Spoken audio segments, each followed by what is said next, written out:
Voy a continuar con la serie Examinando nuestro corazón y hoy voy a hablar acerca del corazón apóstata, el corazón apóstata. Y vamos a tomar el texto de 1 Timoteo 4:1, que dice así: pero el Espíritu dice claramente que en los postreros tiempos algunos apostatarán de la fe, escuchando a espíritus engañadores y a doctrinas de demonios. Bien, el 5 de julio de 2015, va a ser un año, apareció una noticia en un diario en el estado de Texas. La noticia se titulaba así: joven devorado por un caimán de 3 metros. Deliberadamente, dice el artículo, la víctima, deliberadamente, yo quiero subrayar eso, deliberadamente la víctima ignoró los letreros de advertencia de la presencia de reptiles carnívoros en la zona, por lo cual perdió su vida. Un joven de 28 años de edad, originario de Texas, resultó muerto por las heridas que le causó un caimán de más de 3 metros de largo. Pese a las advertencias de los empleados del muelle ubicado en Orange, en el estado de Texas, el hombre gritó ante las advertencias: ¡al diablo con el caimán! No sé cómo decían: ¿qué me importa el caimán? Y enseguida saltó al agua donde se había avistado un animal enorme. Quien llevara en vida el nombre de Tommy Woodward saltó al agua ignorando los letreros de peligro y fue capturado casi de inmediato por el enorme reptil que se encontraba bajo el muelle. Más de 2 horas después, los restos del cuerpo de la víctima fueron encontrados. Se trató de la primera muerte en Texas por un ataque de estos animales en más de 200 años. O sea, no es algo muy común. De esta muerte trágica yo quiero resaltar 2 cosas. Número 1, este joven deliberadamente ignoró, desatendió los letreros de advertencia que abundaban en la zona. Y número 2, de manera deliberada ignoró, no hizo caso de las advertencias de los cuidadores del muelle de que le advirtieron que no se metiera a nadar. ¿Cuáles fueron las consecuencias? Fue devorado por un caimán. Advertencias. ¿Qué es una advertencia? Bueno, la Real Academia Española define como una acción y efecto de advertir. Es un escrito breve, dice el diccionario, en que se advierte algo al público. Por ejemplo, ¿cuántos de nosotros no hemos leído: peligro, alto voltaje, no toque los cables? O sea, tú te mantienes seguro si no los tocas, pero si los tocas, perdiste tu seguridad. Baje su velocidad, curvas peligrosas a 100 metros. Peligro, inflamable. Peligro, altamente tóxico. Y así les puedo poner 20,000 ejemplos. Ahora, la vida, todo lo que nos rodea está lleno de advertencias. Todas las advertencias tienen el propósito, ni más ni menos, de preservarnos la vida, el bienestar. Pues la Biblia, queridos hermanos, no es la excepción. La Biblia es un libro que está llena por todos lados, de principio a fin, desde el Edén. De todos los árboles del huerto puedes comer, pero de este no comes, porque si comes, te mueres. Está llena de advertencias la Biblia. Y una de las advertencias más ignoradas en el cristianismo de estos últimos tiempos, de manera deliberada por muchas razones, se ignora la advertencia acerca de la apostasía. La apostasía en la que un cristiano puede caer. Pero aquí surge una pregunta: ¿puede acaso un verdadero cristiano apostatar de la fe? Esa es una pregunta que hay que responder a la luz de la Biblia. Bueno, unos dicen que no, otros dicen que sí. Pero ¿cómo saber la verdad acerca de este asunto, de esta pregunta? La respuesta. Pues la respuesta es sencilla. Vamos a dejar a un lado lo que dicen unos, lo que dicen otros, y vamos a ver de manera minuciosa, lo más que podamos. Va a ser un mensaje un poco largo, pero nos va a agilizar el que lean los textos ahí, y vamos a analizar de manera minuciosa qué es lo que la Biblia dice al respecto. Empezaremos definiendo lo que es la apostasía. ¿Qué es la apostasía? La apostasía es abandonar y rechazar de manera deliberada la fe. ¿Sí? Apostasía también se traduce como desertar de manera deliberada, traicionar, así como Judas traicionó de manera deliberada. Significa alejarse, separarse, desunirse de Jesús y de su palabra y de los caminos de Dios, de manera consciente de parte de la persona. Ahora, los que aseguran que un cristiano no puede apostatar se basan en algunos textos que voy a mencionar. Hay muchos, pero solo mencionaré 4 que son de los más socorridos, por decirlo así, ¿no? Juan 5:24 dice así: de cierto os digo. ¿Quién está hablando ahí? ¿Alguien me puede decir? Dios, sí, pero ¿quién?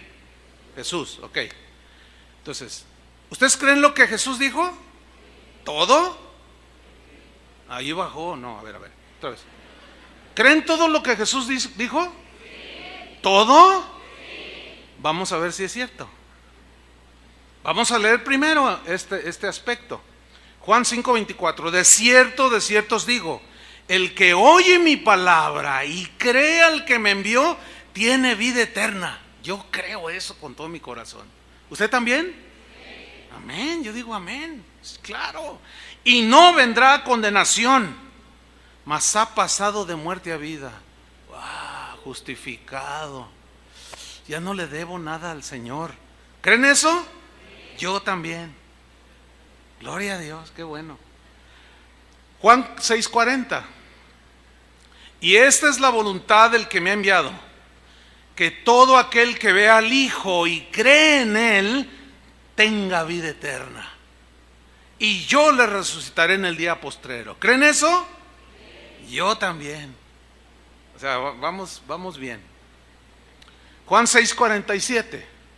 De cierto os digo, el que cree en mí tiene vida eterna. Mire, yo con todo mi corazón creo eso.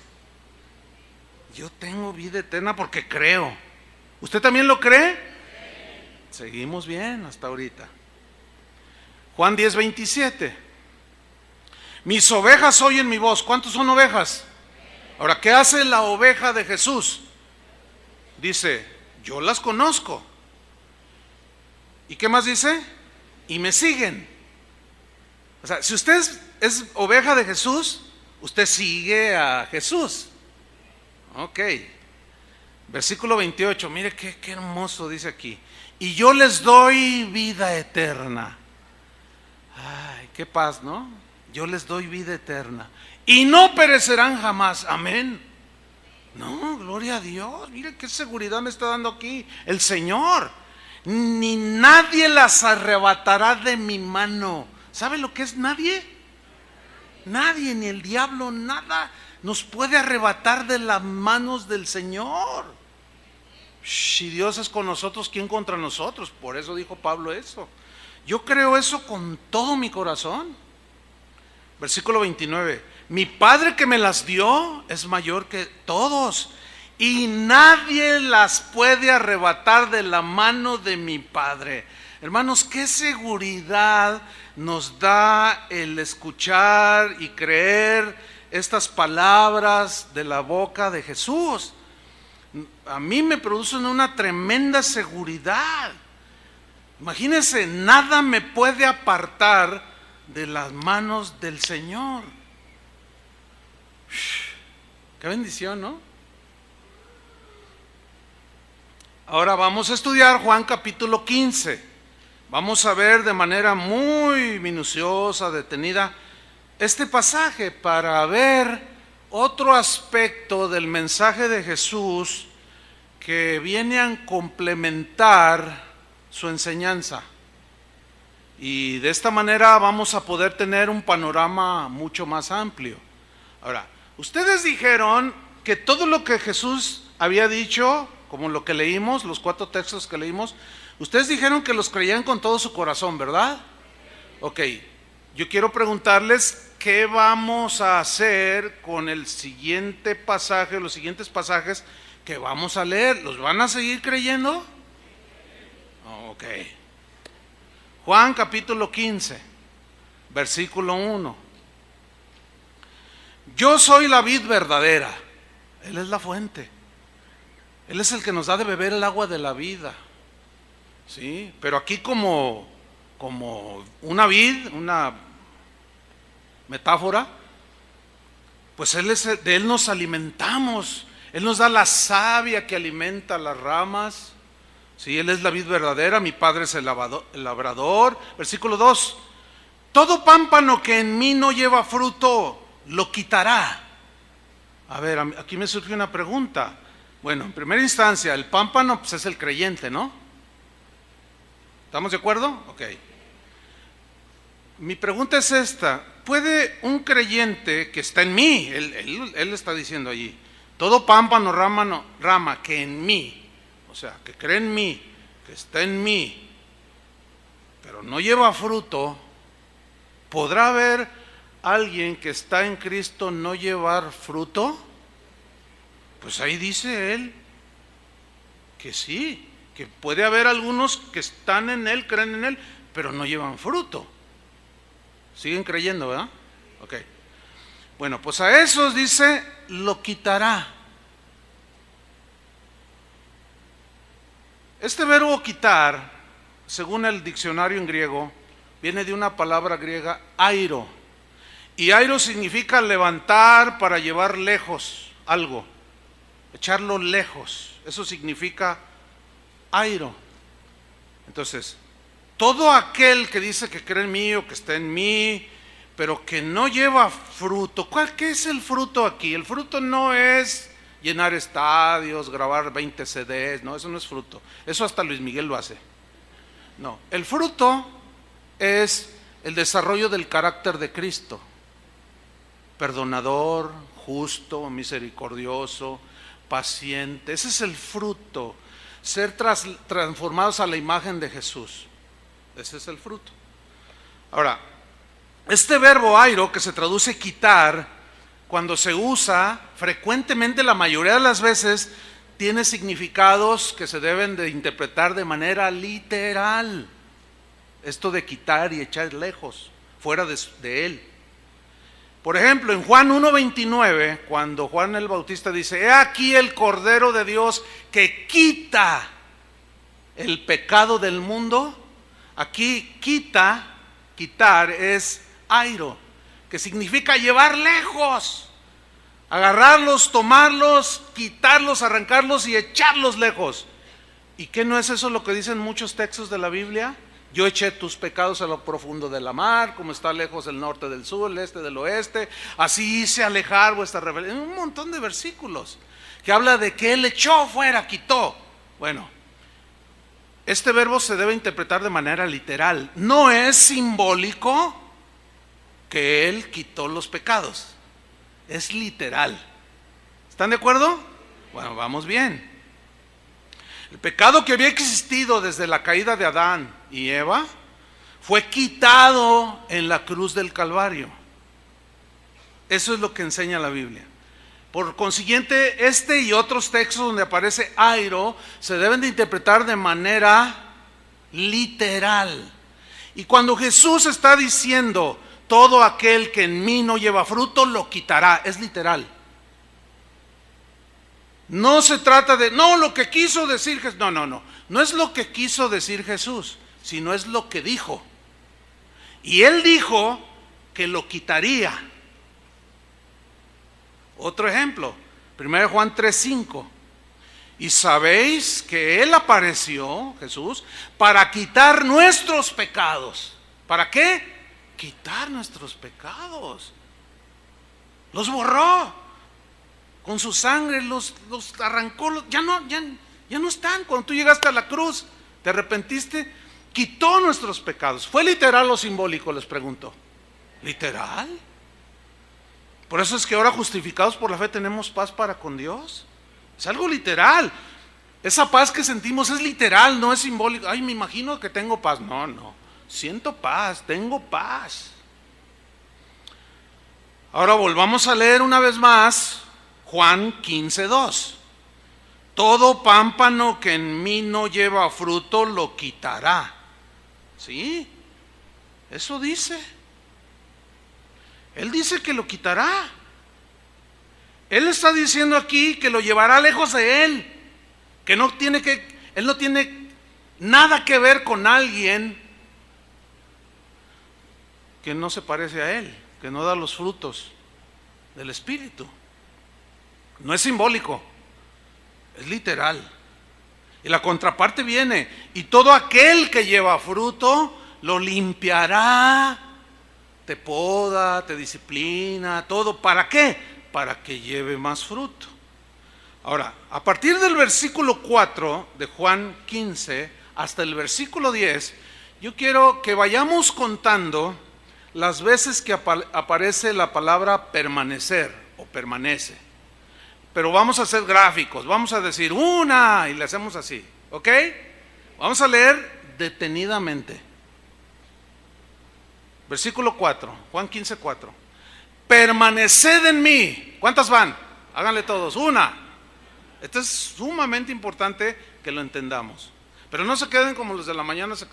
De aquí a que lleguemos a todas, son un montón. Ya estaban así. Ay, hermano, no, bájalo. O sea, la levanta acá, cuando yo diga.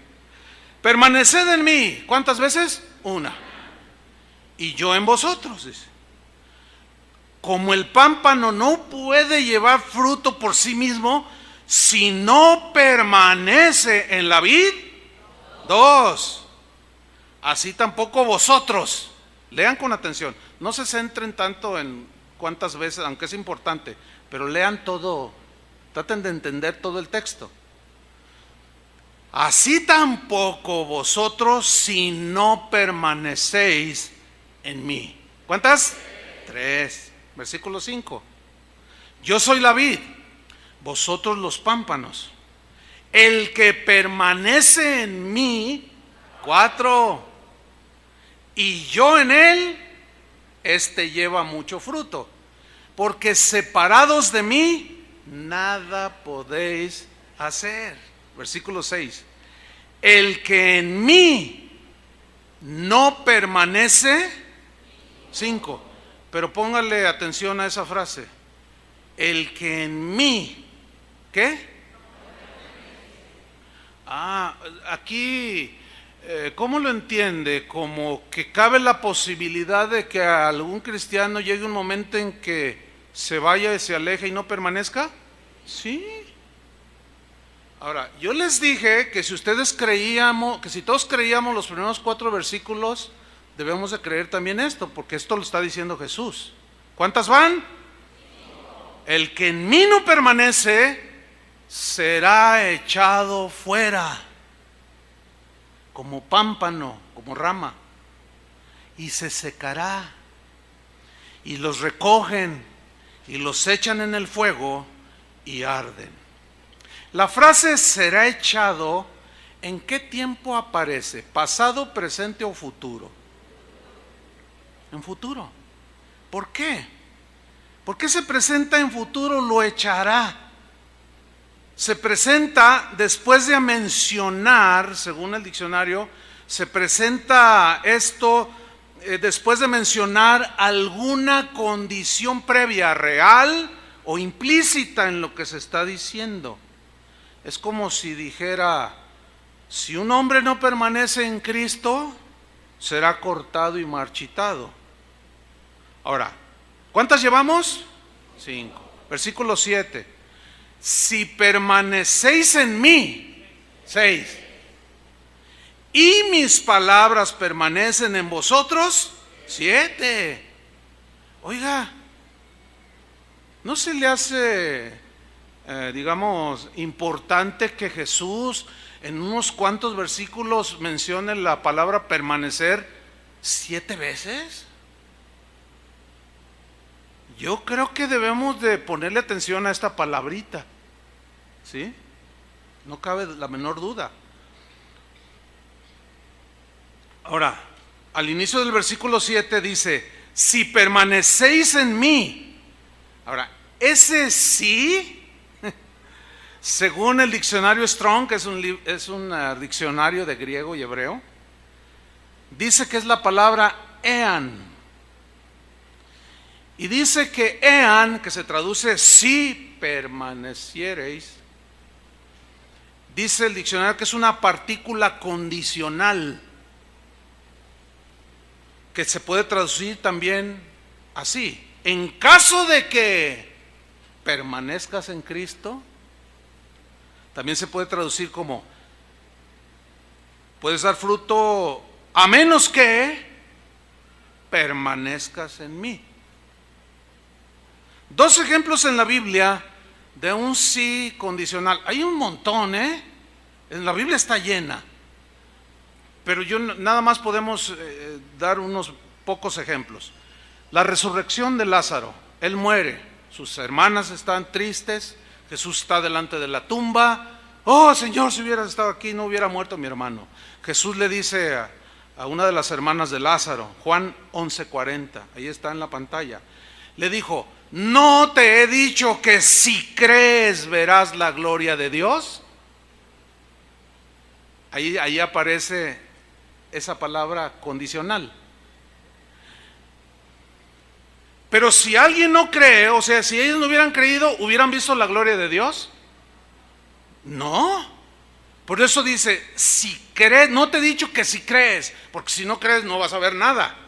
Entonces, ese milagro potencial era condicional. Si crees, verás la gloria de Dios, porque si no crees, no vas a ver nada. Otro ejemplo, Felipe, uno de los primeros diáconos de la iglesia,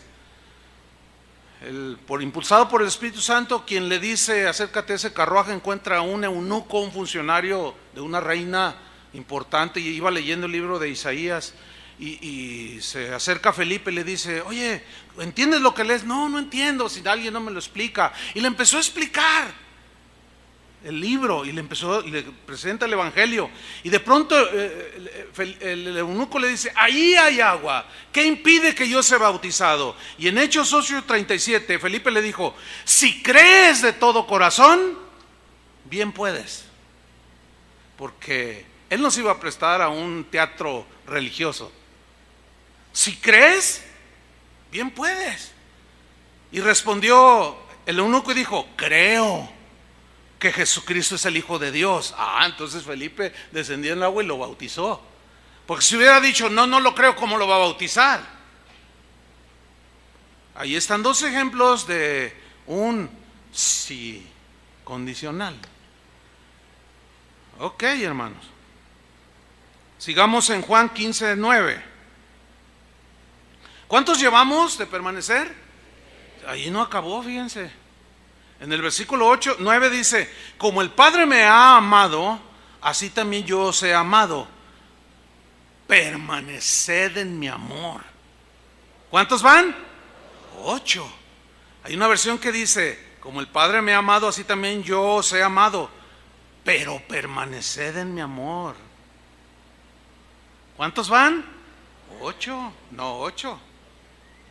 ¿Te gustó, la palabrita esa? A mí también me gustó. Versículo 10. Si guardareis mis mandamientos, ahí está otra vez condicional. Si guardareis mis mandamientos, permaneceréis en mi amor. ¿Cuántas van? 9. Fíjate, si guardareis mis mandamientos, permaneceréis en mi amor. Porque el que me ama me obedece, dijo en otra parte. Ahí está otra vez condicional. Y luego dice: así como yo he guardado los mandamientos de mi Padre y permanezco en su amor. ¿Cuántas veces son? Son 10. En solo 6 versículos, hermanos, aparece 2 veces aparece permanecer como algo imperativo. 3 veces aparece permanece. 2 veces aparece permanecéis. 1 vez aparece permanecen, permaneceréis y permanezco. Son 10. Bien, yo quiero hacer un énfasis aquí. De esas 10 veces, 9 veces es en referencia a nosotros, de que tenemos que permanecer en Cristo. 1 sola vez se refiere, en el versículo 10, así como yo he guardado los mandamientos de mi Padre y permanezco en su amor. Ahora, ¿qué significa permanecer? Bueno, la palabra clave de estos textos, de este pasaje, que debemos de creer, ¿todavía lo siguen creyendo? Ok, según el diccionario o los escritos, en griego es la palabra meno, la palabra meno, que se traduce permanecer. Y esta palabra se usa para quedarse en algún lugar de manera temporal o permanente, pero se entiende cuando es temporal o permanente por el contexto de los textos donde aparece la palabra permanecer. Se entiende si lo que se da, lo que se quiere decir es permanencia temporal o permanencia por siempre. Por ejemplo, Lucas 1:56, y se quedó María, la madre de Jesús, que fue a visitar a Elizabeth, madre de Juan el Bautista, se quedó con ella como 3 meses, después se volvió a su casa. Aquí donde dice, y se quedó María, es meno, pero aquí es una permanencia como temporal. Ahí te lo está explicando el mismo texto, 3 meses. Otro ejemplo, Juan 4:40. Entonces vinieron los samaritanos a él, ¿se acuerdan del episodio de la samaritana que Jesús la evangelizó? Luego ella fue y les predicó y dijeron, ay, queremos conocerlo. Fueron, se entrevistaron con Jesús y le dicen, entonces vinieron los samaritanos a él y le rogaron que se quedase con ellos. Quedarse allí es meno.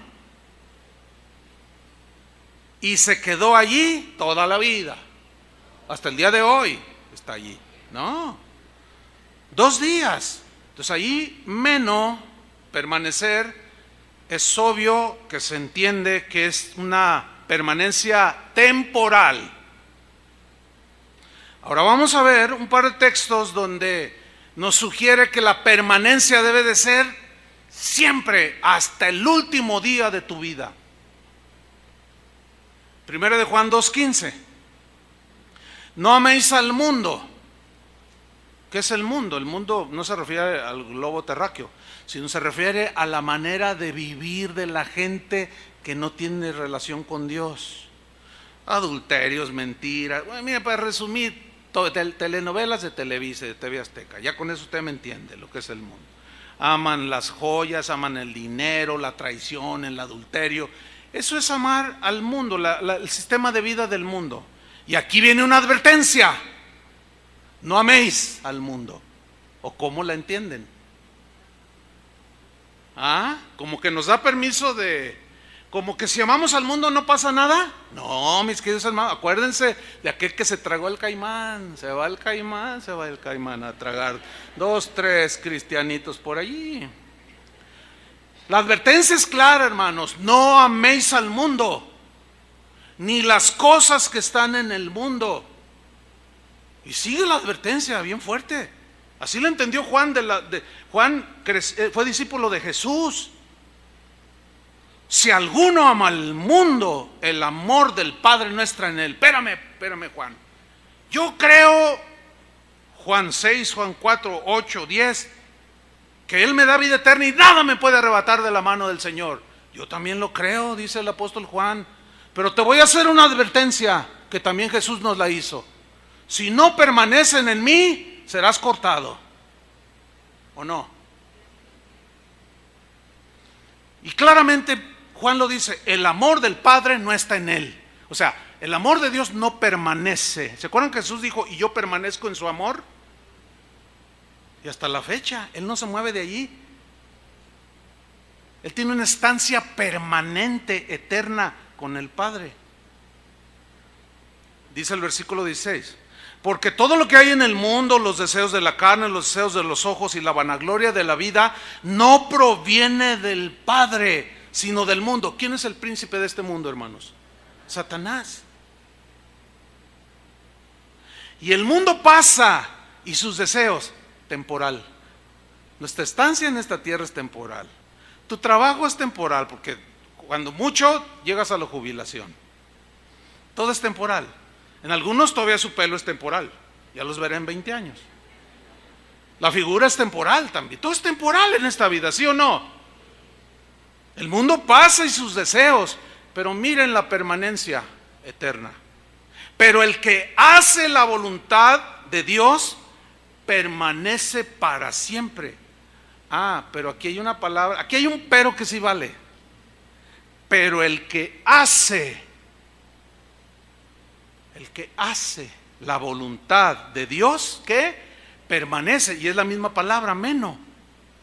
En otras palabras, tú puedes estar 1 año, 2, 5, 10 haciendo la voluntad de Dios. Todo 2016 lo terminas con tus manos en la brecha, tus pies bien firmes. Llega 2017 igual, 2018, pasan 20 años, tú sigues firme, pero un día de tu propia concupiscencia o de una tentación del diablo, o de alguien que te hiere, tu corazón es herido, o te sale una codicia necia.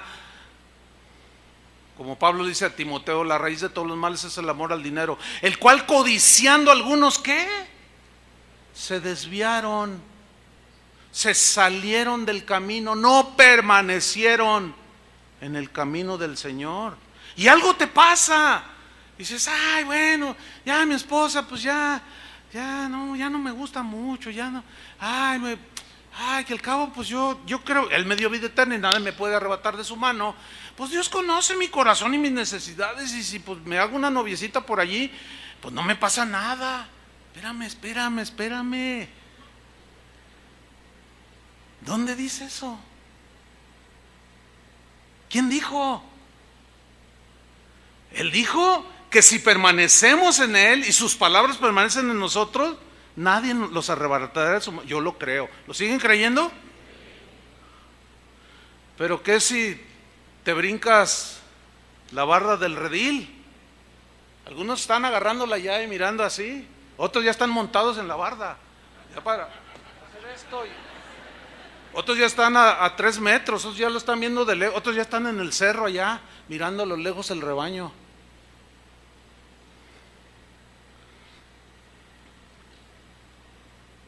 El que hace la voluntad de Dios, ¿qué? ¿Tú crees que Jesús quiere que hagamos su voluntad? ¿Para qué? Para eso nos habla de permanencia. 1 Juan 3:17, otro ejemplo. Pero el que tiene bienes de este mundo, y veas bienes de este mundo, es todo aquello que excede de tus necesidades, y puedes ahorrar, en fin. Pero el que tiene bienes de este mundo y ve a su hermano tener necesidad y cierra contra él su corazón, mira lo que dice Juan. ¿Cómo mora el amor de Dios en él? Bueno, resulta que mora es meno. Otras versiones lo traducen como Juan 15:1, o sea, Juan 15:4 al 10. ¿Cómo permanece el amor de Dios en él? O sea, él dice que permanece, el cristiano dice que sí está en Cristo, pero no está dando el fruto. Él dijo, si permanecéis en mí y mis palabras permanecen en vosotros. Pero ahí Juan hace un cuestionamiento, dice, si alguno ve que su hermano tiene necesidad y cierra su corazón, ¿cómo permanece el amor de Dios en él? ¿Acaso permanece el amor de Dios en él? La respuesta es no. Y luego Juan lo refuerza con el versículo 18: hijitos míos, no amemos de palabra ni de lengua, sino de hecho y en verdad. Miren, anoche que terminé el mensaje, mismo, se me acercó una hermana y le digo: pastor, quiero contar un testimonio. Cuando me lo contó, yo le dije: oye, hermana, ¿me das permiso de contarlo mañana domingo? Pero no digo el nombre. No, dígalo, me dice. Entonces les voy a contar el testimonio, pero de todas maneras no voy a decir el nombre. No sé, ahí está el corazón morboso. El próximo domingo les voy a hablar del corazón morboso. ¿Qué le pasó a esta hermana? Dice que ella tenía una deuda y faltaba un día para dar su penúltima letra, que es una cantidad considerable, 11,000 pesos. Dice ella que tenía 10,000 pesos y la última letra era de 10,000, pero ella tenía que dar 11,000, tenía 10,000. Dice, y yo oré y le dije: Señor, tú siempre me has suplido. Ella es sola, su esposo no está la abandonó, pues. Pero es una mujer bien luchona, de mucha fe. Dice, entonces yo oré y yo confío en el Señor, Él me ha sacado siempre. Entonces tengo una vecina que es cristiana, bueno, dos, pero también tengo otra vecina que no es cristiana. Entonces, mis vecinas cristianas, menos diré el nombre, menos, se dieron cuenta de mi situación. Ahora, ellas constantemente me dicen: ay, ¿qué creen? Nos vamos a ir de vacaciones a Francia. Dice, y una de ellas vino a visitarme, me dijo: ay, nos vamos a ir de vacaciones a Las Vegas. ¿A Las Vegas? Sí, a Las Vegas. Ay, no, estamos bien contentos. Oye, ¿tú cómo estás? Ay, pues estoy orando porque pues mañana tengo que dar la letra y sí, me faltan 1,000 pesos.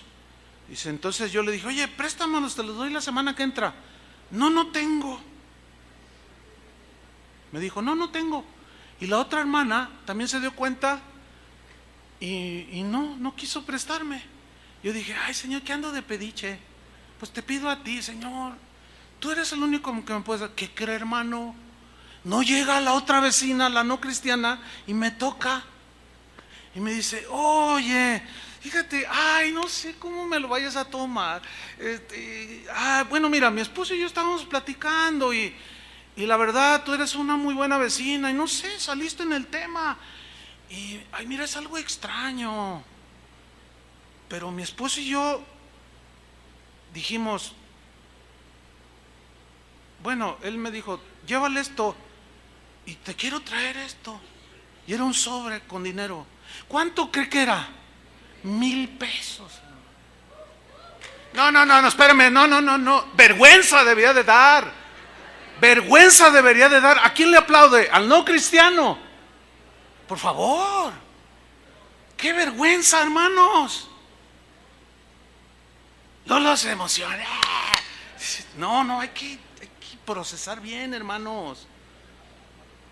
Es para dar vergüenza. A mí me dio vergüenza. Yo le dije: eso hizo una no cristiana. No, hermanos, pero espérenme, ahí no queda todo. ¿Qué más pasó? Dice: pues mira, hermano, resulta que mi hermano, unos amigos míos, dice, que se dieron cuenta que mi negocio entró en un debacle. Dice, me habla y me dice: oye, hace un año yo te prometí porque yo te conozco, eres una mujer, no, te respetamos, y después del abandono de tu esposo, pero yo te voy a ayudar. Dice, y mira, me acordé en estos días y me ha ido bien en los negocios. Dice, mira, te quiero regalar algo. Dice, pastor, me manda un sobre. ¿Cuánto cree que era? 10,000 pesos para la siguiente letra. Eso a mí me da pena. Ya se quedaron bien, están así. No aplaudas porque el pastor aquí nos... No. ¿Acaso permanece el amor de Dios en ellos? ¿Permanece? Hijitos míos, no hemos de palabra ni de lengua, sino de hecho y en verdad. Y todo aquel que no dé fruto, lo voy a cortar. ¿Todavía creen lo que dice allí? Y ya fueron menos. Yo les dije al principio, ¿todos creen lo que Jesús dijo? Sí. Y ya bajó.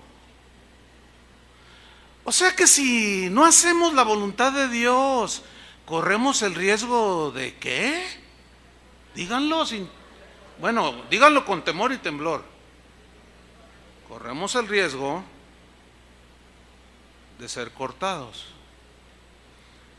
Ahora, leyendo Juan 15 y estos textos, es obvio, es indiscutible, es irrebatible, es incuestionable que Jesús les está enseñando a sus discípulos que ellos son los que deben permanecer con Él, en Él, y seguirlo permanentemente cada día de sus vidas hasta el último día de su vida. Ahí no es una permanencia temporal. Cuando Jesús dice el que en mí no permanece, está hablando de una permanencia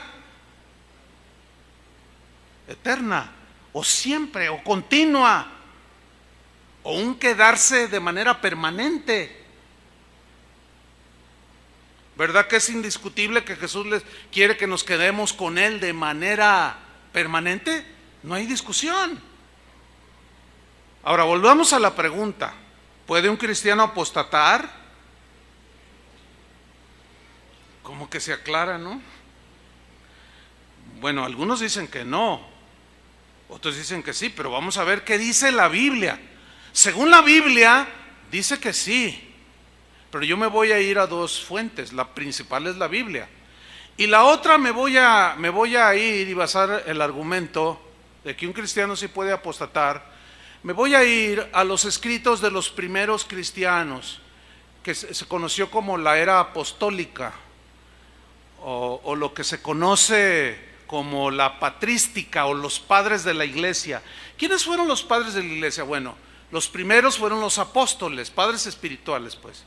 Esa fue la era apostólica. Bueno, los apóstoles tuvieron sus discípulos que ellos discipularon de manera personal. Ellos recibieron de manera personal la enseñanza de Jesús y la creyeron tal como la escribieron en las epístolas. Las creyeron así. Bueno, ellos tuvieron sus discípulos y los discipulaban y les transmitían la misma enseñanza de Jesús. Esos discípulos de los apóstoles tuvieron sus discípulos, y esos discípulos de discípulos tuvieron sus discípulos. Hasta que se formó el canon, no había... El canon es los libros que componen hoy la Biblia. Y ellos escribieron, hicieron cartas, los discípulos de los apóstoles.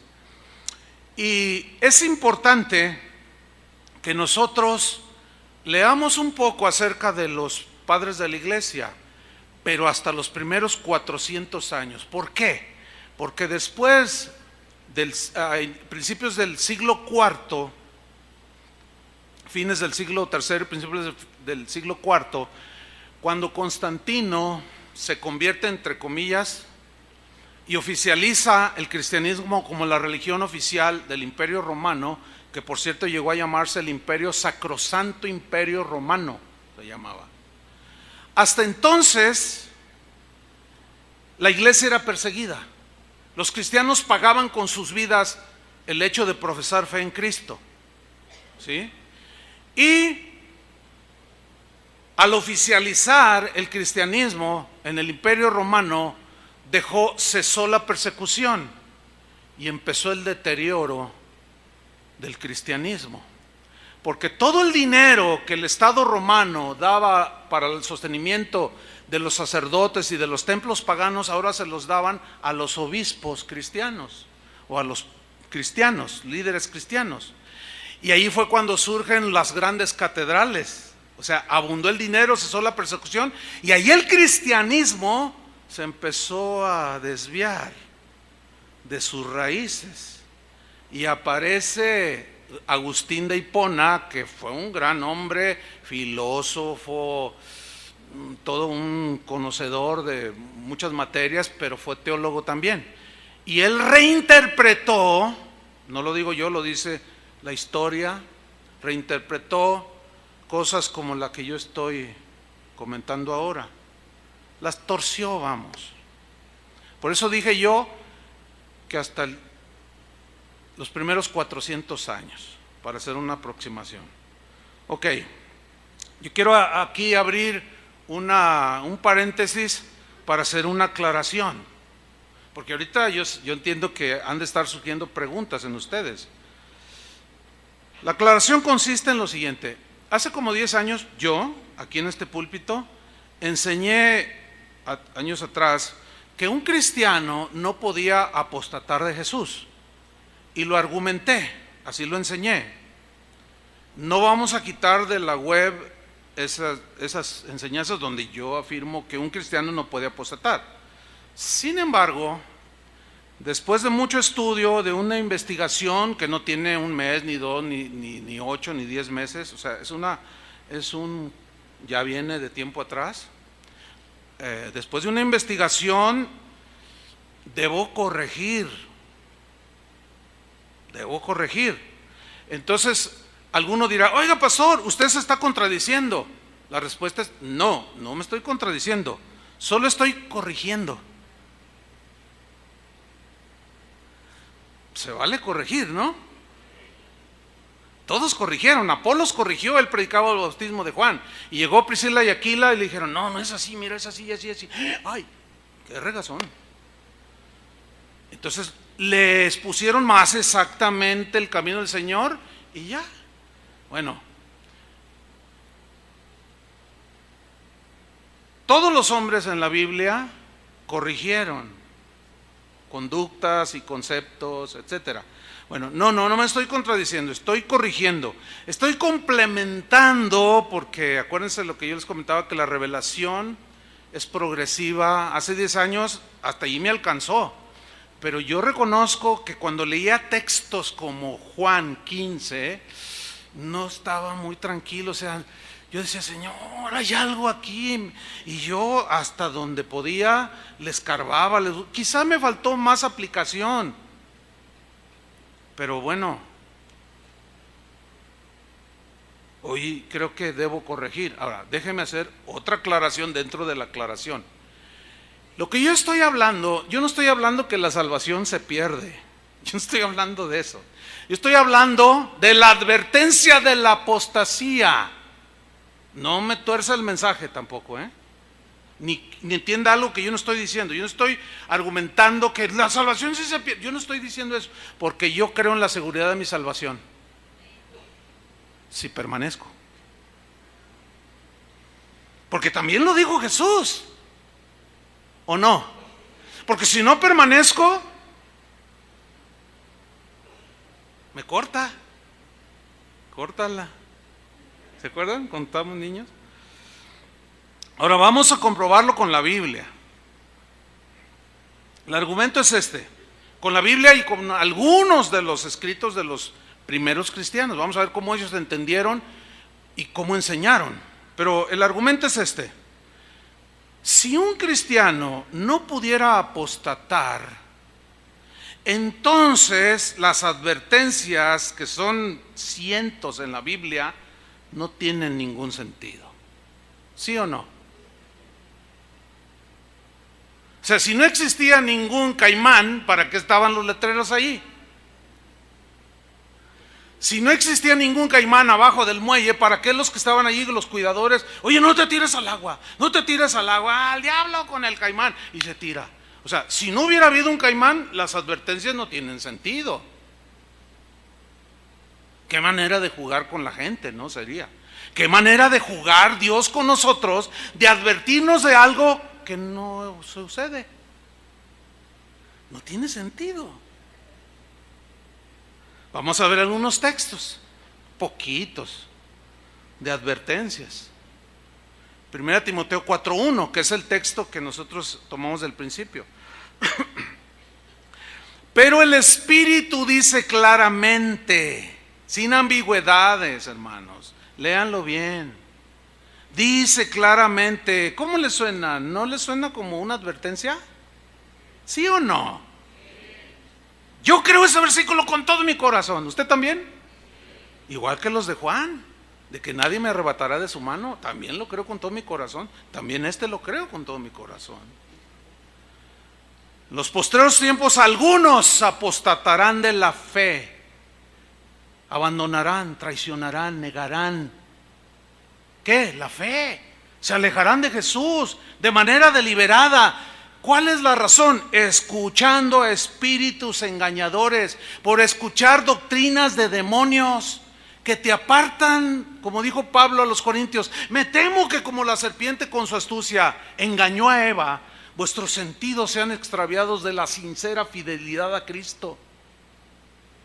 A los Gálatas les dijo, me temo que he trabajado en vano con vosotros. No me sirvió de nada. A ver, les digo, todos los que se quieren volver a las obras de la ley, de la gracia han caído. Así les dijo. No es lo que Pablo quiso decir. No, espérame, compadre, espérame. Ya basta de que lo que realmente quiso decir. No. Vamos siempre a ver lo que la Biblia dice, lo que la Biblia dice. No lo que quiso decir Jesús, no lo que quiso decir Pablo, no, sino lo que dijo. Es diferente. ¿Sí lo captan? Ok. Vamos a ver lo que dijo Pablo. Él dijo que el Espíritu le estaba mostrando a él con claridad que en los postreros tiempos algunos apostatarán, abandonarán la fe. ¿Qué es un apóstata? Es alguien que un día profesó fe en Cristo, estaba en Cristo. Los que no creen que un cristiano puede apostatar dicen, no, pero no eran verdaderos cristianos, por eso apostataron. No, espérame. Ese argumento no tiene sentido, le voy a explicar por qué. Por ejemplo, yo no me puedo llamar cuando tenga 80 años y esté ahí viejito y diga, ay, pues yo cuando tenía 20 años, fíjate, nieto, que yo soy un ex Chiva. ¿Solo así entienden y despiertan?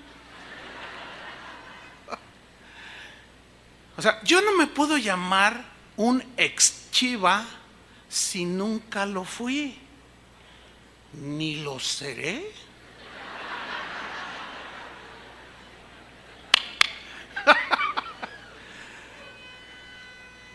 No me vean feo los Chivas porque apostatan, ¿eh?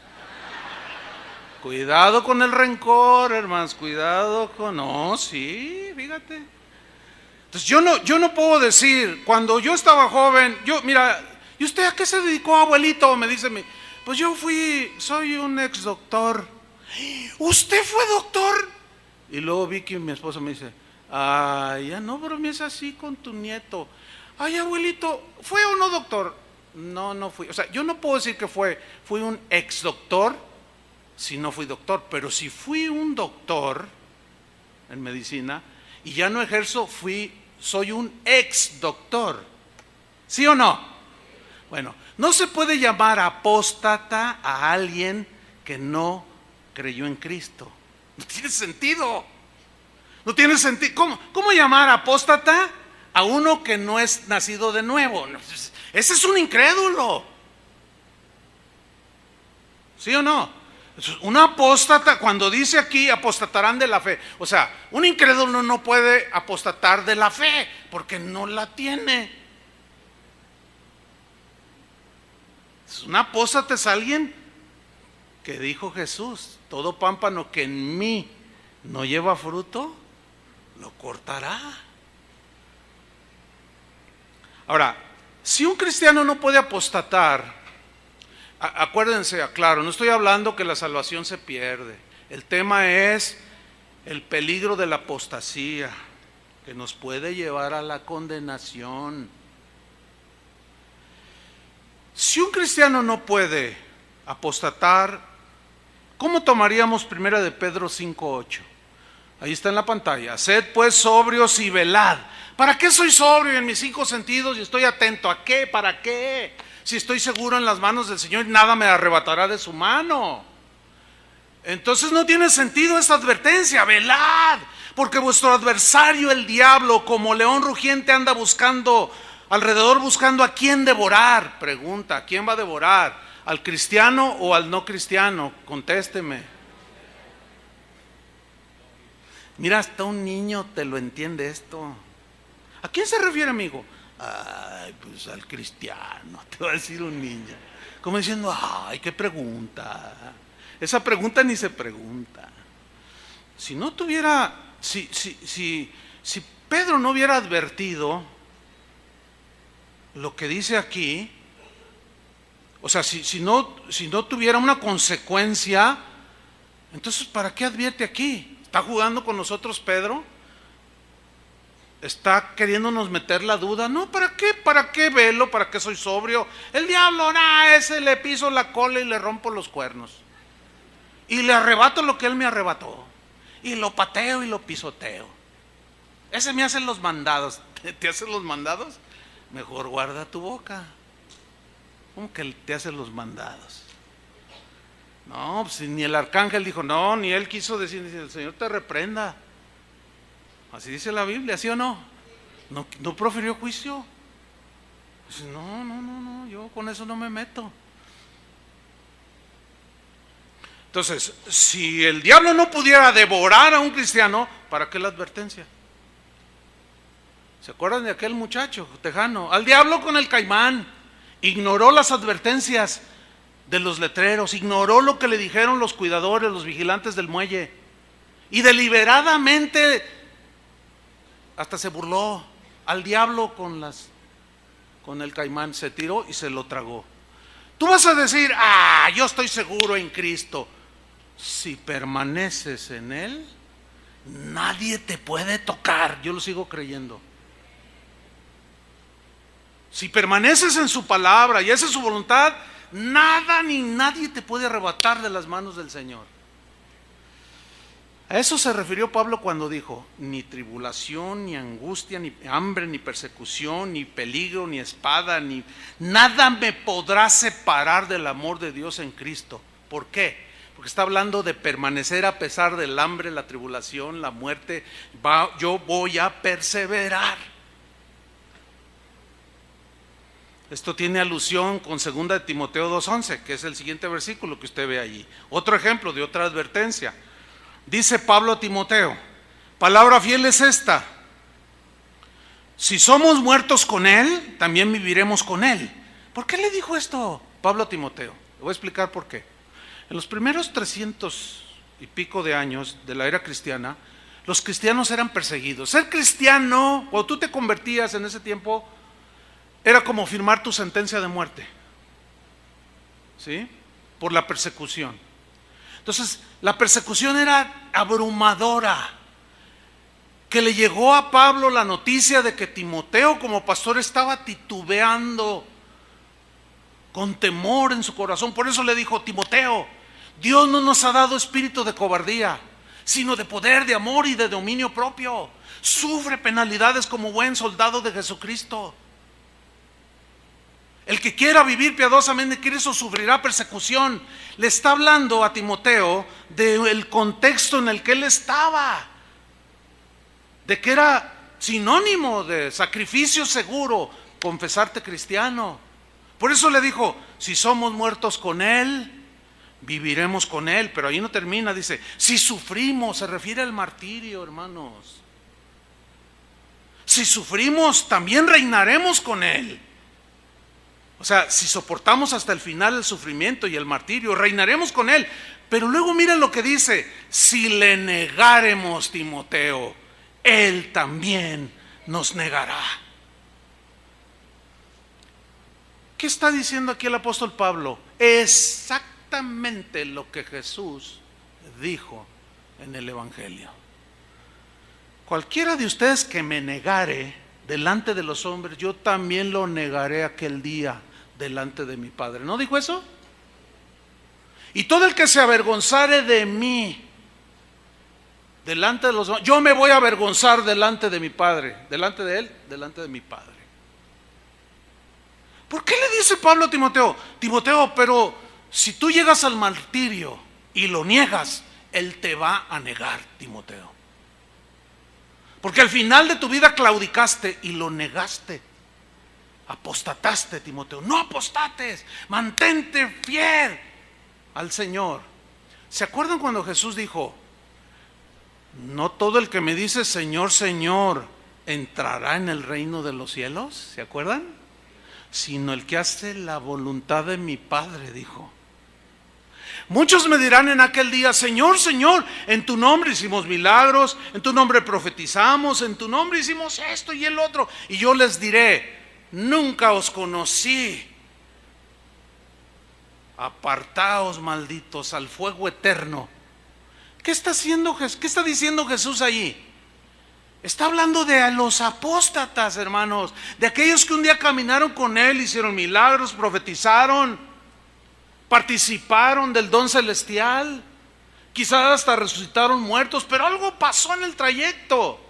Tuvieron temor de la persecución, negaron a Jesús como Pedro lo negó, ¿se acuerdan? Que ya hablaremos más adelantito un poco de eso. Tú andabas con Él. No, ni lo conozco, dice. Y él había oído de Jesús: el que me niegue delante de los hombres, yo lo negaré. ¿Cuándo? ¿En ese momento presente de ese tiempo? No, aquel día. Pedro 2 veces: tú andabas con... No, que no, ni lo conozco. Y él sí, qué tremendo. Y llega otro y dice: tú andabas con él. Que no, con un tal por cual, que no. Y maldijo. Apostató. ¿Por qué? Por el temor, por el miedo, y lo negó. Y ya tanto sufrimiento y tantas pruebas, ya no puedo. Y por temor a ser apresado, lo negó. Pero él se arrepintió. Pero ya hablaremos al final. Quiero terminar con eso, con ese punto, porque todavía nos queda un rato del mensaje. ¿Tienen tiempo? Bueno, si le negáramos, Timoteo, Él también nos negará. Fíjate el 13: si fuéramos infieles, Él permanece fiel. A ver, ¿cómo entiende eso? Si fuéramos infieles, o sea, si lo negamos, apostatamos, Él permanece fiel. ¿Sabe cómo lo entienden algunos cristianos? Aunque yo lo niegue, aunque yo caiga en esto, aunque yo sea un ladronazo, aunque yo sea un adúltero, aunque me suicide, aunque ya no tenga fe en el Señor y aún lo maldiga, Él permanece fiel. Y su palabra es fiel, que dice que nada me arrebatará de su mano. Espérame. ¿Eso dice? ¿Qué se refiere? Si fuéramos infieles, Él permanece fiel. Él no puede negarse a sí mismo. O sea, fiel a lo que Él dijo, fiel a lo que Él es. Si permaneces en mí y mis palabras permanecen en ti, tienes vida eterna. Todo aquel que no permanece en mí será cortado. Eso es que Él permanece fiel a lo que Él dijo. ¿Lo alcanzan a entender? Tal vez va a tener que entenderlo, o sea, escuchar otra vez el mensaje. Él no puede negarse a sí mismo, o sea, no se puede contradecir en lo que dijo. Él dijo: yo les doy vida eterna y nadie los arrebatará de mi mano. Pero también dijo: si permanece. 9 veces, 9. Nos advirtió: si permaneces. Si permaneces. Hebreos 3:12. Mirad, hermanos. ¿Mirad qué? Hermanos, cristianos, que no haya ninguno de... Esta es otra advertencia. Mirad que no haya ninguno de vosotros. ¿Quiénes son vosotros? Cristianos. Corazón malo de incredulidad. ¿Cómo llegamos? Ya ese tema yo ya lo toqué. El corazón malo de incredulidad, el corazón incrédulo, ya lo toqué. Si no lo ha escuchado, necesita escucharlo. ¿Cómo llegamos a tener un corazón malo de incredulidad? Ese corazón malo de incredulidad, ¿a dónde nos lleva? Nos lleva a la apostasía, hermanos. Ahí lo dice, para apartarse del Dios vivo. Apartarse ahí es alejarse de Dios, apostatar.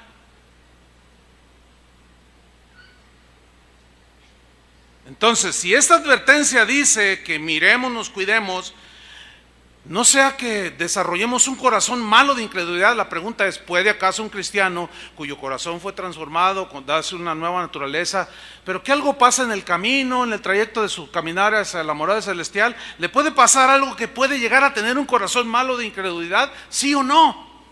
Bueno, allí dice. Yo no voy a tratar de cambiar lo que allí dice. Nada más estoy diciendo lo que allí dice. Punto. ¿Todavía cree que la Biblia es la palabra de Dios? Yo creo los primeros versículos que leímos de Juan, pero también creo esto. Y se complementa. Se complementa el concepto. No estoy diciendo que la salvación se pierde porque usted miente ahorita, ya la perdiste. No, porque el cristiano cuando peca le da convicción el Espíritu, ¿sí o no? ¿Verdad?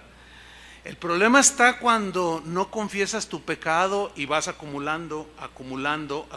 Y eso esa es la idea de corazón endurecido, esclerosis. Tú vas acumulando grasa en el cuerpo, colesterol, y se van endureciendo tus arterias y llega el momento en que impide el paso de la sangre y te da un infarto. ¿Cómo es el infarto? Fulminante. Bueno, hay distintos, pero fulminante. ¿Por qué? Porque ya no pudo pasar la sangre que volvía al corazón, o ya no le llegó. ¿Por qué? Porque está endurecidas las arterias. Y el corazón duro, ya no fluye la savia de la vid. ¿Cómo es la rama seca? Dura. ¿Cómo es la rama blanda? Hasta le cortas así con la uña. ¿Por qué? Por la incredulidad. ¿Y por qué viene la incredulidad? Por alguna herida, por alguna amargura, por alguna codicia necia. Porque mira lo que dice el versículo 13. Antes dice, exhortaos. Aquí exhortar es llamar la atención. Tratar de que caigamos en sí, que nos demos cuenta. Y aquí está una vez más la exhortación, la advertencia. En todos los caminos del Señor hay advertencias. ¿Cómo es el camino que lleva a la vida eterna? Angosto, hermanos. ¿Cómo es el camino que lleva a la perdición? Es ancho. El angosto es angosto porque está lleno de advertencias. Y en el angosto no hay nadie que te advierta. Y muchos pasan por allí y creen que van camino al cielo. Y no. Entonces dice, antes exhortar los unos a los otros. ¿Cuándo? ¿Por qué cada día, hermanos? Porque está explicándonos del versículo 12, para que no se te endurezca el corazón y llegues a ese grado de incredulidad, de apostasía, para alejarte de Dios.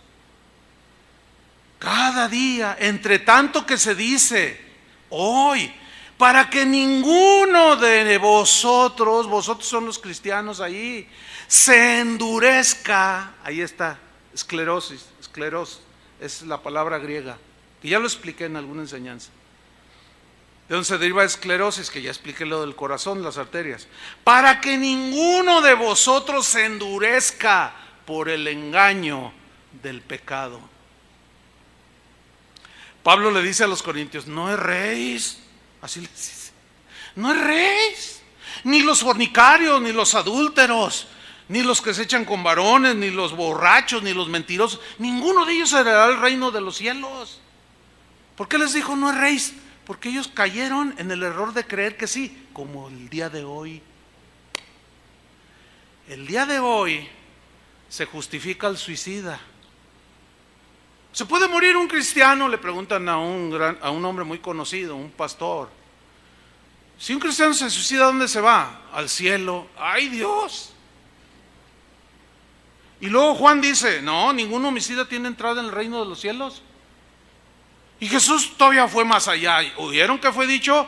No matarás. Pues yo os digo que a cualquiera que se enoja contra su hermano es como culpable de juicio. ¿Se acuerdan? Está expuesto al infierno de fuego. Juan lo dijo bien, entendió como lo enseñó Jesús. Porque ninguno que odia a su hermano o aborrece está permaneciendo en el Señor. Dice, es un homicida y permanece en muerte. Ahora van a sacar, no, pero es que no era cristiano. Volvemos al argumento. Si no es a los cristianos la advertencia, entonces ¿qué sentido tienen las advertencias?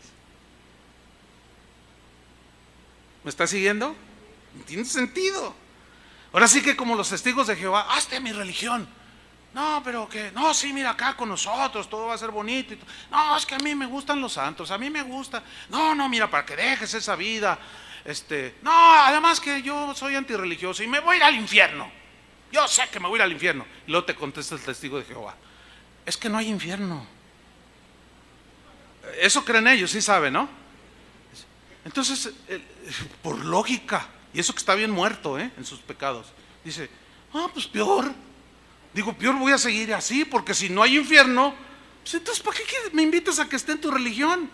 Si no hay diablo, no hay infierno, ¿qué consecuencia tengo si sigo con la misma vida?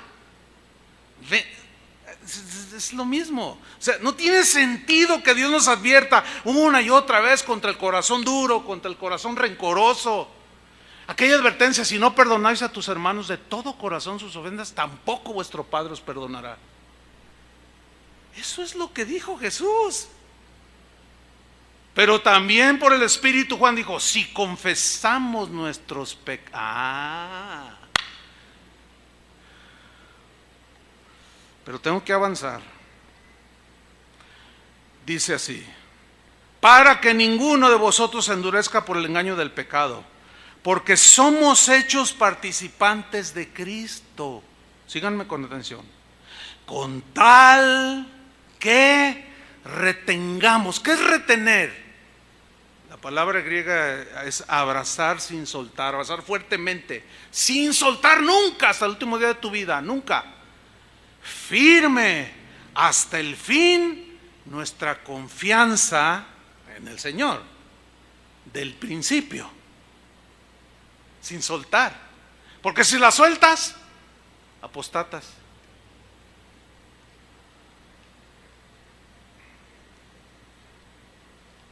Hubo un cristiano, adelantando un poco, ahorrando un par de textos ahí, un cristiano llamado Demas. Demas era un hombre que, dice Pablo en la carta que le escribió a Filemón, en 1:24, está ahí en la pantalla. Pablo dice, Marcos, es un saludo final, Aristarco, Demas y Lucas, mis colaboradores. Lucas es el que escribió el Evangelio de Lucas. Marcos el que escribió el Evangelio de Marcos. Aristarco era un cristiano allí. Pero Demas eran, esos cuatro, dice, son mis colaboradores. Pero la idea de colaboradores es que éramos siervos en común, predicadores del Evangelio, predicadores de la esperanza de la vida eterna. Demas sin duda vio milagros que Dios hizo por mano de, o Pablo hizo por manos de Dios. Y a lo mejor hasta resucitados, y vio muchas cosas, pero algo pasó en la vida de Demas. Dice en 2 Timoteo 4:9, procura venir pronto a verme, le dice a Timoteo, porque Demas me ha desamparado, me ha abandonado, se fue lejos.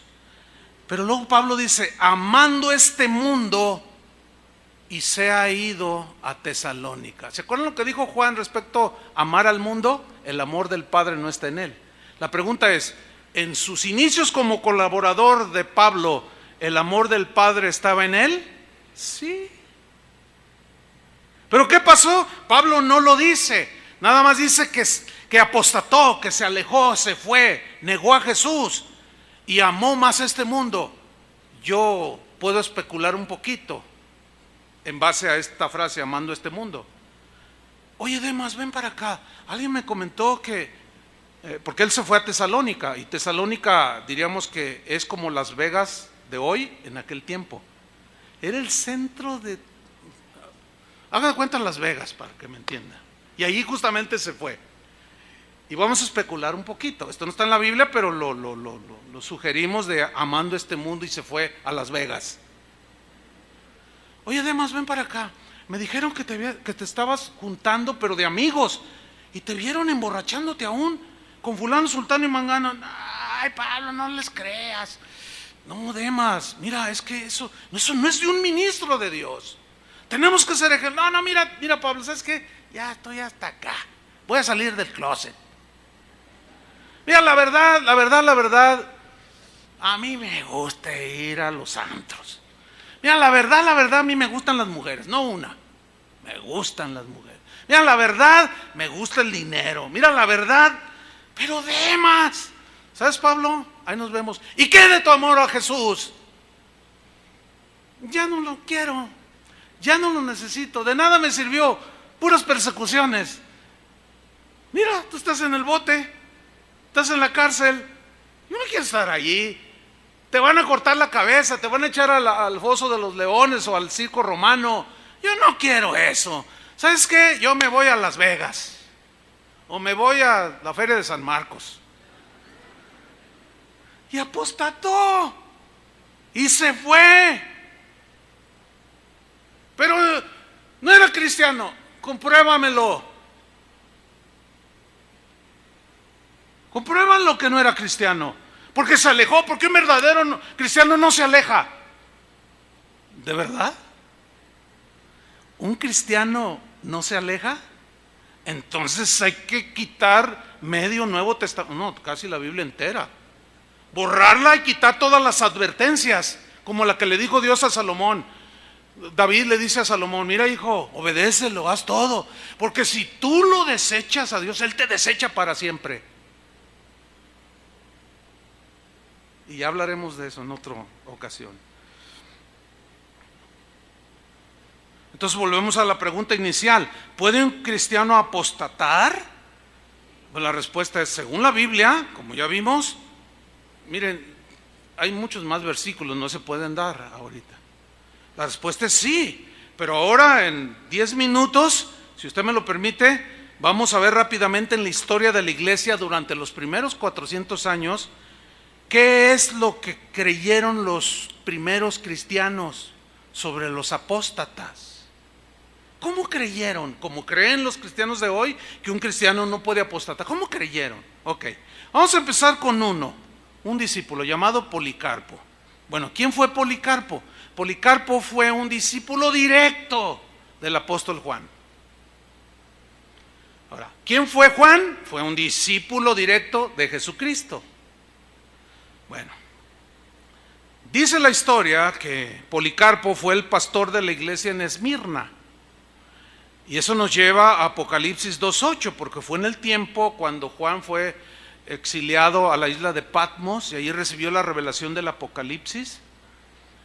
Pero Policarpo era pastor de la iglesia en Esmirna. Y dice así: escribe al ángel de la iglesia en Esmirna. ¿Se entiende? Que el ángel es el pastor de la iglesia, o el obispo, el cuidador, que en este caso aquí era Policarpo.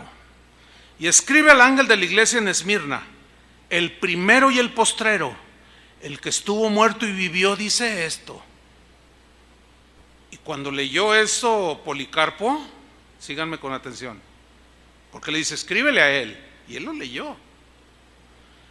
Yo conozco tus obras, Policarpo, vamos a personalizar. Yo conozco tus obras, Policarpo, sé quién eres, y tu tribulación, y tu pobreza, porque la persecución producía tribulación y pobreza. Pero tú eres rico, le dice. Y la blasfemia también la conozco de los que se dicen ser judíos y no lo son, sino sinagoga de Satanás. Y luego le hace una advertencia: no temas en nada lo que vas a padecer. ¿Por qué le dice no temas? Porque se corría el riesgo de que temiera y apostatara y negara a Jesús. No temas en nada lo que vas a padecer. He aquí, el diablo echará a algunos de vosotros en la cárcel para que seáis probados y tendréis tribulación por 10 días. Y luego Jesús le dice, sé fiel. ¿Hasta cuándo? Hasta que llegue la hora del martirio, Policarpo. no me niegues, porque si tú me niegas, yo te negaré en aquel día. Sé fiel, 5 años, 20, 30, hasta el último día de tu vida, Policarpo. Sé fiel hasta la muerte y yo te daré futuro. ¿Qué te daré? La corona de la vida. ¿Cuál vida? Pues la vida eterna, hermanos. Ahora, ¿se gana por obras? No, se recibe por fe, eres salvo por fe. Pero ¿cómo la obtienes? Perseverando hasta el día final. Escúchenme, eso es lo que dice la Biblia. No la estás ganando por obras. No sé si lo entienden. Hasta ahí me alcanza para explicarles. Pero nada más les voy a leer lo que sigue diciendo. Sé fiel hasta la muerte y yo te daré la corona de la vida. El que tiene oído, oiga lo que el Espíritu dice a las iglesias. El que venciere, a ver, espera, ¿cómo que el que venciere? ¿Qué no venciste ya en la cruz por mí? Sí, vencí, te di, te regalé la salvación y tienes hoy dentro de ti todo mi poder. Si permaneces en mí.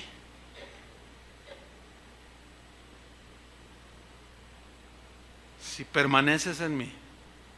¿Por qué le dice el que venciere? ¿El que venciere qué? ¿Qué hay que vencer? La tribulación, la angustia, el hambre. ¿Por qué? Porque cuando viene eso, ese es el gran peligro y profetizado de los últimos tiempos. Algunos apostatarán de la fe, escuchando espíritus de demonios, hipocresía, mentirosos, gente, doctrinas falsas, hombres, espíritus engañadores, que te vendrán a decir, no te pasa nada, pégate un tiro, te vas al cielo. Él dijo que nadie te arrebatará de su mano. Pues sí, ya para qué quiero la vida. Además, el pastor fulano de tal en Estados Unidos, que es bien respetado, dijo que un cristiano que se suicida se va al cielo. Pues ahí te voy, Señor, paz. Miren, a raíz de que ese pastor dijo, se han multiplicado los suicidios en todo el mundo, dentro de los cristianos.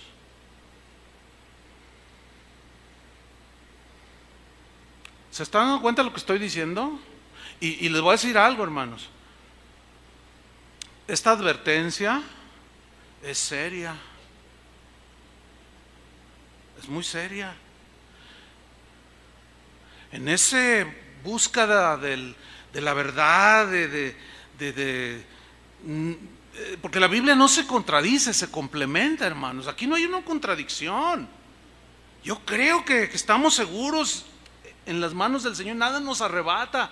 Pero si no permanecemos y empezamos como Demas a coquetear con el mundo, dejamos amargura en el corazón, falta de perdón, avaricia, amor al dinero, que se desviaron algunos, dijo Pablo, eso nos lleva a la apostasía, que es mi tema. Entonces dice, el que venciere no sufrirá daño de la segunda muerte. Pues ¿cuántas veces nos morimos? Hay una segunda muerte.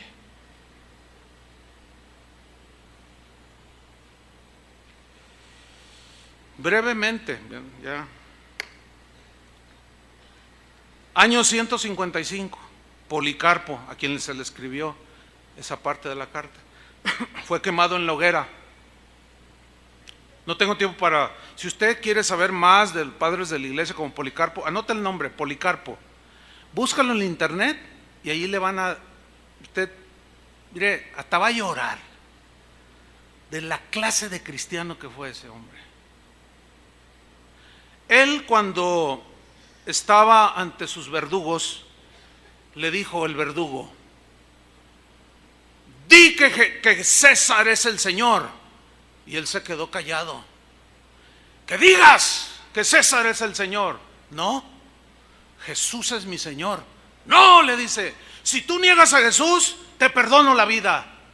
Y le contestó, 86 años hace que le sirvo y jamás me ha hecho mal, al contrario, me ha colmado de bienes. ¿Cómo puedo negar a aquel a quien siempre he servido, a mi Maestro, mi Salvador, de quien espero mi felicidad eterna, al que castiga a los malos y es el vengador de los justos? Pues te voy a quemar en la hoguera. ¿Qué esperas?, le dijo. Será unos breves minutos, dijo, unos cuantos momentos. Préndele, le dijo. Pero si lo hubiera negado, ¿por qué le dijo sé fiel hasta la muerte? Dios ya lo estaba advirtiendo, hermanos. Y él tenía bien presente la enseñanza de Jesús dada por su maestro, el apóstol Juan. Si tú le niegas, Policarpo, él te va a negar. Por eso se mantuvo, ¿entienden? Hasta el día de su muerte, y lo quemaron.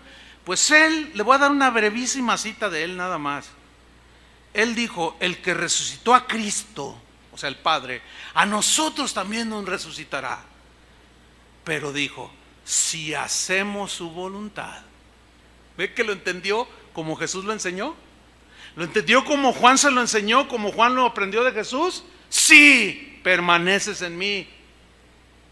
Lo entendió igual.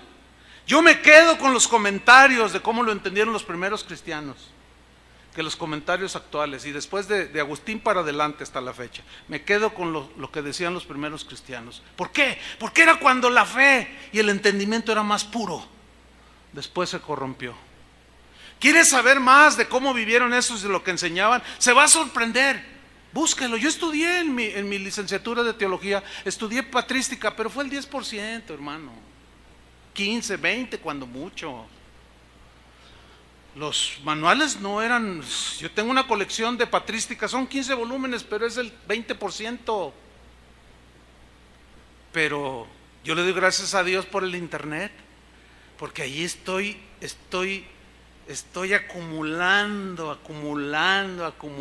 Ya tengo un montón allí de los escritos, y los estoy leyendo, y a veces no he ni dormido. Se me ha ido el sueño. Digo, entonces nosotros, ¿de dónde sacamos esto? ¿Por qué ahora entendemos esto? Claro, pues porque el cristianismo se empezó a torcer. Pero los primeros cristianos no creían como hoy se cree sobre este tema, y otros más. Aquellos advertían, y como Policarpo: si es que hacemos su voluntad y andamos en sus mandamientos y amamos lo que él amó, guardándonos de toda maldad. Si él hubiera escuchado hoy a un pastor decir: pero si te suicidas te vas al cielo, yo me imagino al anciano Policarpo levantarse: ¿qué dijiste, hereje? ¿Qué dijiste? Eso no fue lo que enseñó Jesús. Eso es apostatar en tus últimos momentos de tu vida. Ireneo. ¿Quién fue Ireneo? Discípulo de Policarpo. Qué interesante, ¿no? Me gusta. Tiene mucho sentido. Discípulo de Juan, año 130 a 202, que fue su vida. Él escribió una obra que usted búsquela en internet, léala por favor, hermano. Se llama Contra las herejías. Fue el primero de los apologistas, defensores de la fe cristiana. Las herejías que empezaban a surgir en el primer siglo, segundo siglo, él las contrarrestó. Era un hombre brillantísimo, pero era piadosísimo, defensor de la palabra de Dios. En su obra, en el libro tercero, número 3, capítulo 18, texto 5, versículo 5, él advirtió a aquellos cristianos que por temor al martirio podían negar a Jesús. Y esto escribió en esa obra Ireneo.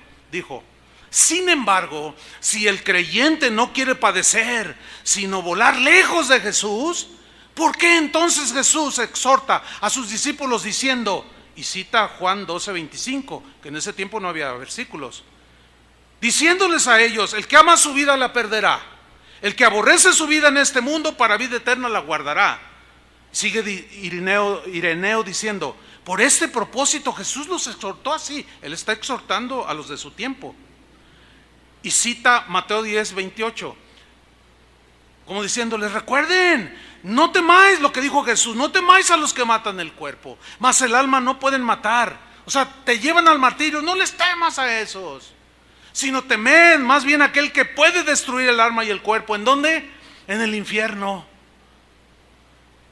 Siguió diciendo Ireneo: así los exhortó el Señor, para que retuviesen su profesión de fe la cual hicieron en referencia a Jesús, porque Él prometió confesar delante del Padre a quienes confesaran su nombre delante de los hombres. Pero también dijo que negaría a quienes lo negaran a Él y se avergonzaría de aquellos que se avergonzaran de confesarlo. Creyeron exactamente igual como Jesús lo dijo, como se lo enseñó Juan, Policarpo, su maestro. Así lo creyó Ireneo. Bernabé, el compañero de Pablo, que aparece en el libro de los Hechos, él dijo lo siguiente en una de sus cartas: el que guarda estos mandamientos será glorificado en el reino de Dios, pero el que se aparta, hablando de los apóstatas, pero el que se aparta a otras cosas será destruido junto con sus hechos. ¿Se fija la similitud de la creencia al respecto? ¿Lo capta o no? Hermas, siglo II.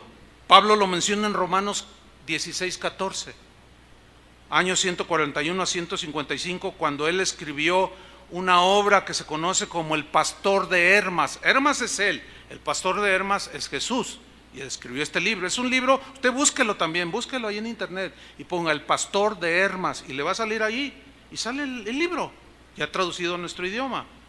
Está un poco difícil porque es como tipo apocalíptico, pero tiene muchos pasajes como el que yo voy a citar muy interesantes, porque Hermas, él menciona que sus hijos, con dolor, él menciona que sus hijos apostataron durante la persecución, o sea que él los vio negar a Jesús. ¡Qué dolor para este piadoso cristiano del segundo siglo! Ver que sus hijos, yo conozco a Jesús, hijos, no lo nieguen, él los va a negar en aquel día. Bueno, Hermas habla de aquellos que apostataron negando a Jesús y no permanecieron en la fe. Hermas lo entendió y lo dejó escrito en el Pastor de Hermas, capítulo 18. Búsquelo si le interesa más. Y dijo, en un diálogo con el Señor, le dijo: ¿cómo, Señor? Le pregunté.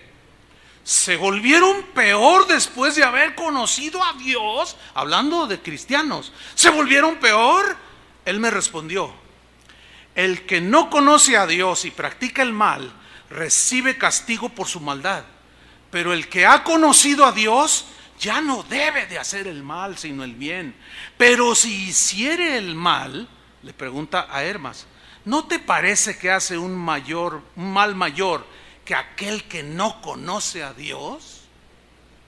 Pero los que han conocido a Dios y han visto sus milagros y siguen haciendo el mal, serán castigados doblemente y morirán eternamente y para siempre. De esta manera se purificará la iglesia. ¿Qué se puede decir, hermanos? Decir que eran unos, ¿qué? Que eran los primeros cristianos, que eran, ¿qué? Por creer como Jesús enseñó. ¿Que eran qué? Simple y sencillamente eran cristianos. Y como lo enseñó Jesús, así lo creyeron ellos. Pero quiero terminar con una última advertencia. Hebreos 10:37, ahí está en la pantalla. ¿Qué dice Hebreos 10:37? Está exhortándoles a la permanencia en Cristo, que no flaqueen, porque la persecución es muy fuerte. Y los anima de esta manera: porque aún un poquito, les dice, resistan. Y el que ha de venir, vendrá, y no tardará. ¿De quién está hablando? De Jesús. Y luego cita a Habacuc y a otros del Antiguo Testamento, versículo 38. Mas el justo vivirá por fe. Vivirá por fe. ¿Qué es fe? Confianza permanente en Dios. Permanente un día, hasta el último día de tu vida. Mas el justo vivirá por fe. Y luego sigue: y si retrocediere. Pregunta: ¿a quién se refiere y si retrocediere? ¿Alguien me lo puede decir?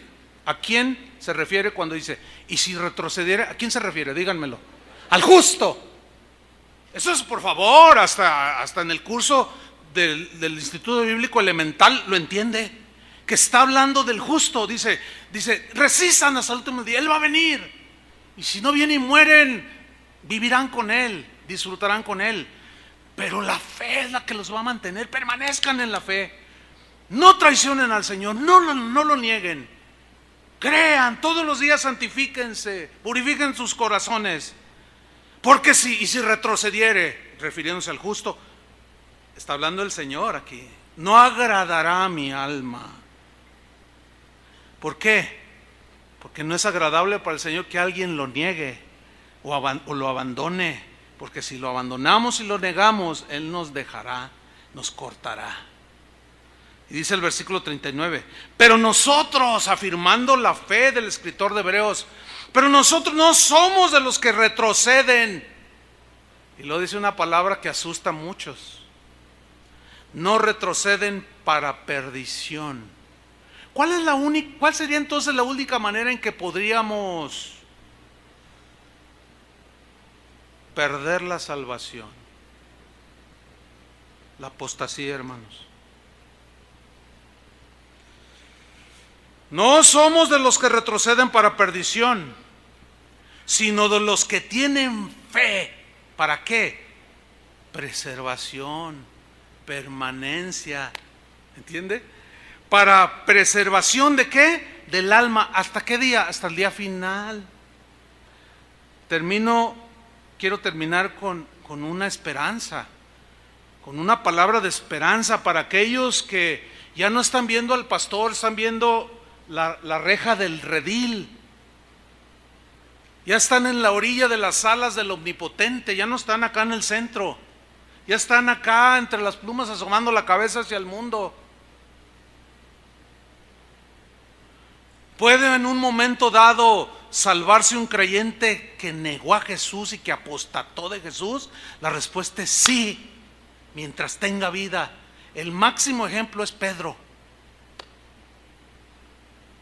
Apostató, lo negó, pero no siguió en su apostasía. ¿Qué hizo? Se arrepintió.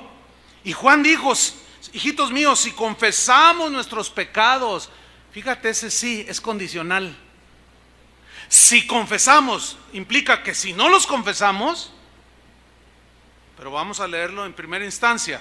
Si confesamos nuestros pecados, Él es fiel y justo para perdonar nuestros pecados y limpiarnos de toda maldad. Si decimos que no hemos pecado, le hacemos a Él mentiroso y su palabra no está en nosotros. Entonces, ese si confesamos es condicional, porque si no los confesamos, nuestros pecados ¿qué? Permanecen. Y Pablo dijo a los romanos, por tu corazón endurecido, no arrepentido, acumulas ira para el día de la ira y del justo juicio de Dios. Los primeros cristianos, Policarpo, Ireneo, Clemente de Roma, Clemente de Alejandría, San Ignacio, todos decían lo siguiente: pecado no confesado, pecado no perdonado. Por eso, hermanos, es que todos los días, si es todos los días mejor, tenemos que estar ahí con el Señor. Siempre Él nos va a decir, le hablaste feo a tu esposa. Entonces, eso es lo que nos mantiene, lo que nos hace permanecer. Lavar continuamente nuestros pecados, ¿entienden? Los que ahora cometemos como cristianos, porque si nos podemos endurecer y terminamos apartándonos del Señor. Mira, lo que hiciste no me agradó. Señor, perdóname, ayúdame, dame tu gracia. Y estás ahí con esa actitud de arrepentimiento, de aflicción. Y eso es lo que nos mantiene, hermanos. Por eso, a eso se refería Pablo cuando dijo: ni tribulación, ni angustia, ni muerte, ni nada nos podrá separar del amor de Dios que es en Cristo Jesús. Pero si retrocediere, no agradará a mi alma. Oremos, hermanos. Señor, te damos muchas gracias. Te damos gracias, Padre, por tu palabra, Señor, es sí y amén. Y queremos pedirte, Señor, que perdones nuestros pecados. Oramos por nosotros mismos en primera instancia, Señor, así de manera personal. Perdona mis pecados, Señor. Perdona aquellos momentos en que la mente voló con otros pensamientos. Perdónanos, Señor.